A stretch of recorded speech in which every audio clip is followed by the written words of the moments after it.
Depuis de nombreuses années, la centrale EDF de Penly met en place un plan de sauvegarde environnementale afin de préserver la biodiversité présente sur ces terres. En collaboration avec l'Estran de Dieppe, des visites de mares ont été organisées sur les terrains surplombant la centrale afin d'y observer la vie qui s'y développe. Lors de ces visites guidées, Jérémy Delcroix de l'Estran et Sylvie Daudiver, responsables du service des visites de la centrale EDF de Penly, nous apportent des explications sur cet environnement. Comment celui-ci s'est mis en place et comment il est entretenu.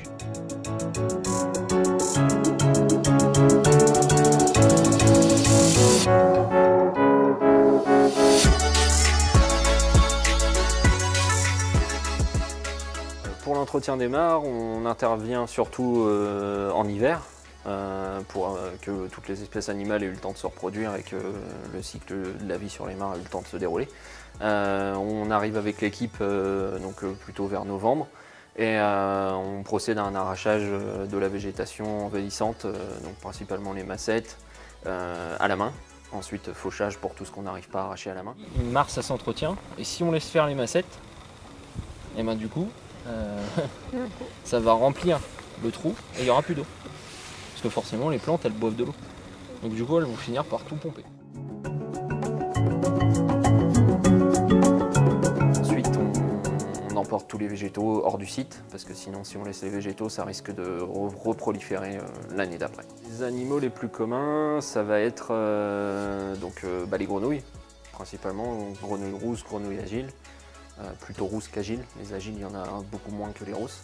Il va y avoir les crapauds, donc tous les batraciens en général, avec particulièrement depuis quelques années on arrive à observer les tritons alpestres qui sont assez sélectifs sur leur milieu de vie, donc c'est intéressant de les avoir sur le site. Et ensuite il y a toute une variété d'insectes qui vivent dans l'eau et qui font partie intégrante de l'écosystème de la mare. Les mares, c'est la pluie qui les recharge, donc qui font réaugmenter le niveau des mares. En général, ça se passe l'hiver. Et le souci, quand on a un été chaud comme cet été en 2018 ou sec comme en 2017, ça a été relativement peu pluvieux, même si c'était pas très chaud, c'est l'évaporation dans les mares. Et si ça intervient trop tôt dans la saison, on peut avoir des problèmes sur la reproduction des batraciens qui va empêcher les têtards d'aller à terme puisqu'ils vivent dans l'eau, donc s'ils n'ont plus d'eau ça va être compliqué. Et il y a pas mal d'autres espèces aussi qui n'auront pas le temps de se développer comme il faut avant l'assèchement et qui peuvent subir une baisse de population.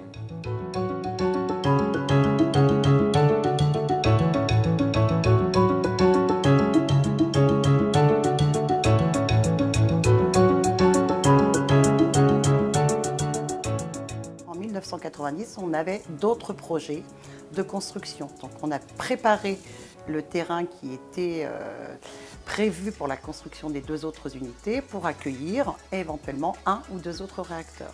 Et depuis, rien ne s'est construit. Donc de ce fait-là, de l'eau s'est accumulée, on a des végétaux qui ont poussé. Et dans les eaux stagnantes, qui sont entre autres les eaux de pluie, il s'est avéré qu'il y a une faune et une flore qui s'est développée. Quand on a voulu éventuellement reconstruire un autre réacteur, même si ça ne s'est pas fait, on a découvert une population de batraciens qui étaient dans les eaux stagnantes qui s'étaient accumulées sur l'emplacement réservé aux 2 autres réacteurs. Et donc, qui dit batraciens, entre autres espèces protégées, il fallait absolument ne pas les détruire. Donc pour cela, sur le terrain où on avait stocké la craie et l'argile enlevée pour les terrassements en 90, on a créé des mares.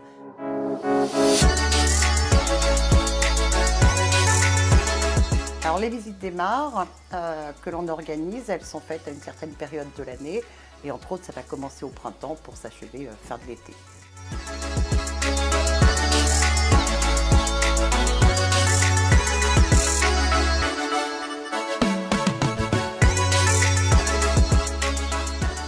Si vous souhaitez en apprendre plus sur cette faune et cette flore qui nous entourent, les visites vous sont proposées du printemps à la fin de l'été.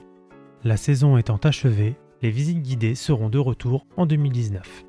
Pour plus d'informations, renseignez-vous auprès de l'espace info de la centrale de Penly.